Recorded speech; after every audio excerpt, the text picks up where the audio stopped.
All right, welcome to SC Custom Designs. It's Friday. I'm in my wood shop and I get to do some things. We are working on the cool, awesome office table with a glass sign that's going to go on top of it. We are now going to assemble the shelf that's going to go at the bottom. Welcome to SC Custom Designs.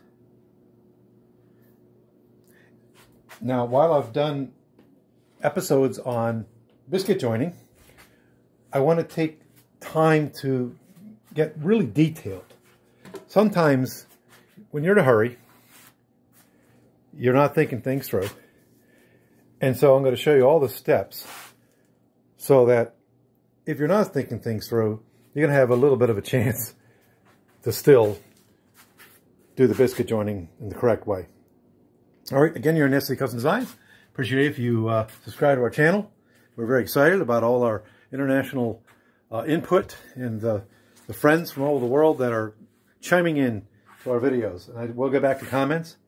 Go ahead and please hit the thumbs up if you like it and hit the bell and you'll receive notification that we're doing videos such as this. We have 600 plus videos available for your enjoyment, entertainment, and education. Depends on how you look at it. All right, so what do we got here? 2 pieces of oak that I need to join together. While you can use the dowel system, I find the biscuit joiner system is a very convenient way to do this. That assures that if you do the biscuit joining correct, right, that you're going to be able to clamp these 2 pieces of board together and they're going to be aligned exactly in the middle. All right, so what I didn't realize over time is that this was coming out of alignment. So if we take a look at some of the parts of the biscuit joiner, we're going to see, and it's all set up so that I can just basically drop this down onto the board and start doing the very simple thing that it does. And it makes cavities for these biscuits to go in. However, this nut here must have come loose a little bit for me, and it wasn't allowing me to set this to 45 degrees. All right, so let's go ahead and get out this really nifty little mini square from Woodpecker. I also have the 18-inch one down here. I never thought I would spend $180 on a square. So glad that I did. It helps me in so many ways. So let's go ahead and just drop this on here.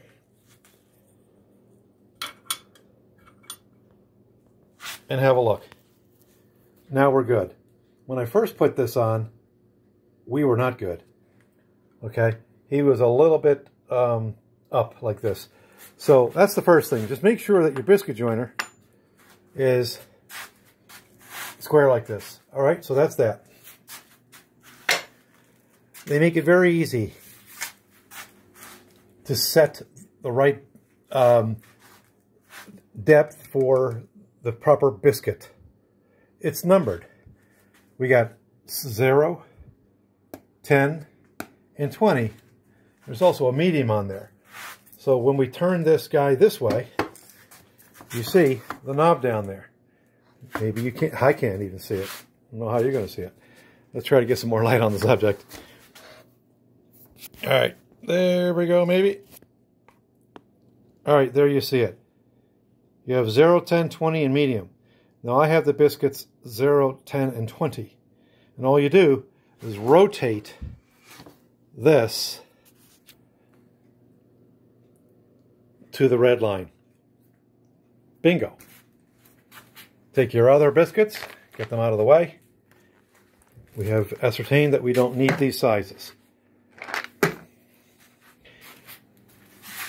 This is, and I'm going to double check. I had to write 10 on there because the lid lost its advertisement there.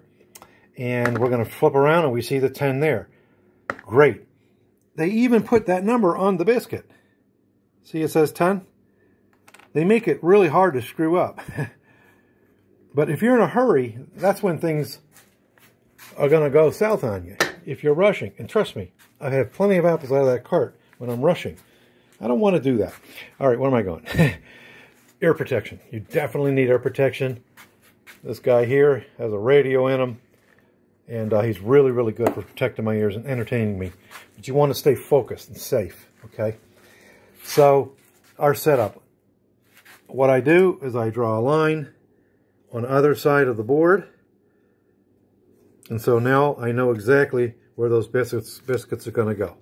All right, so we can move all those. Stack those all right here. Let's move him over there. All right. Now, what's this blue tape nonsense? I wrote B and A. I put the arrows pointing this way, in, like this. So I know that these guys have to meet up. All right? I have left, left. I even drew a triangle. In Hebrew, they call it siman nagarim. That's the sign of the carpenter. When you do this, then you put a little slash through there. This may seem like overkill. And it says right and right. B, B. So,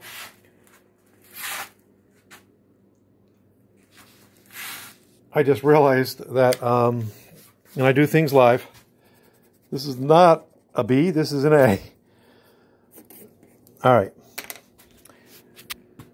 So we got B, this is the B side, this is the A side. All right.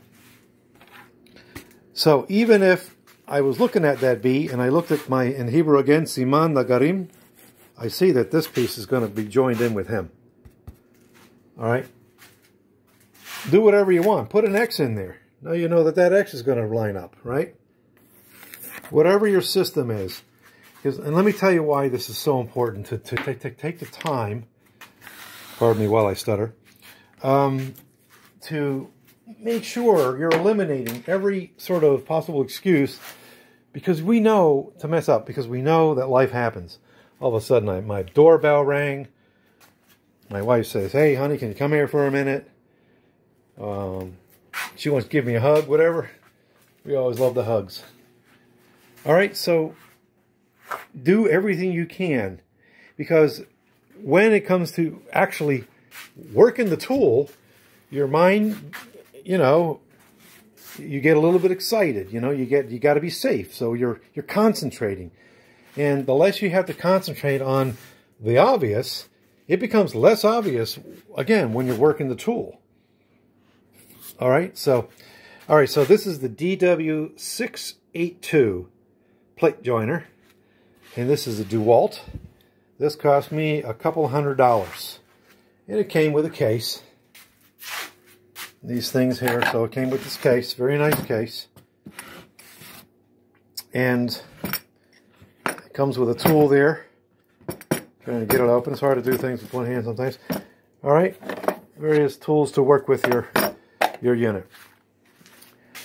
The unit, another thing you want to pay attention to is this going to cut the biscuit in the middle of your stock? Well, you've got to figure that out. Now remember, all stock is not created equal. It may say it's, you know, one by this or that or the other. You're going to want to set this down and then look at that line. Make sure that line is in the middle of your stock. Now here's the thing. Even if it isn't in the middle of your stock, if you cut very carefully and don't rush it, each one of these units, for the cavities, it's going to go right back together. It's going to be just fine, okay?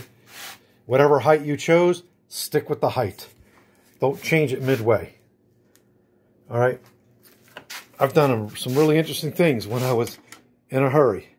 And one way or another, you're going to, you know, be able to make it work. I've set this to the wrong size, for example. And it just takes more time to clean it up.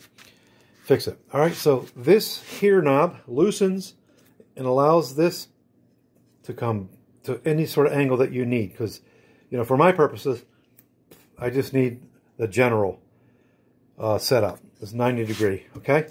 Now, on the other side, we have a raise and lower knob. And that raises and lowers this plate here. That sets on top of the wood. All right? And you achieve that by loosening this knob here and turning this knob here. Now, I've already done that. I'm all set. I did that before the video. It's kind of hard to hold a phone and do these things.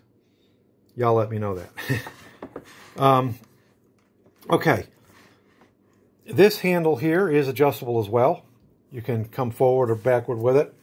I have it factory set just like this. That works just fine for me. All right. Now, $200 for this tool gives you perfect slots every time. All right. So I hope you found the video helpful. I'm trying to think if there's anything else that I need to talk about here. There are these guys here, so if you want to have some dust collection, let's see here, he's probably going to fit right in there, like so. All right, and then go ahead and hook up your dust collector. Got two different sizes here. Yep, or that guy goes into there. No, not really. He goes into there. All right, so I do have dust collection, and this is the jet. Look up that episode. Anything you see in my shop, I've probably done a video on it, or many videos. All right. Thanks, guys, for coming in, and ladies, for coming into the shop. Really appreciate that you took the time to come to SD Cousin Designs here on YouTube. And just know we have a website as well, and blah, blah, blah, blah, all that stuff. And we're here for the duration. I'm 56, and I intend on doing this into my retirement and retiring into this. I'm a curious software guy in the daytime, and I do this nights and weekends. So thanks for tuning into the shop. Shalom l'kulam, kol chaverim. Goodbye to all my friends. It's Hebrew again. I lived in Israel as a teenager, so that's why I speak the Hebrew. And we appreciate folks from all over the world that watch the videos. Thanks. God bless. Take care. Shalom. Stay safe in your shop.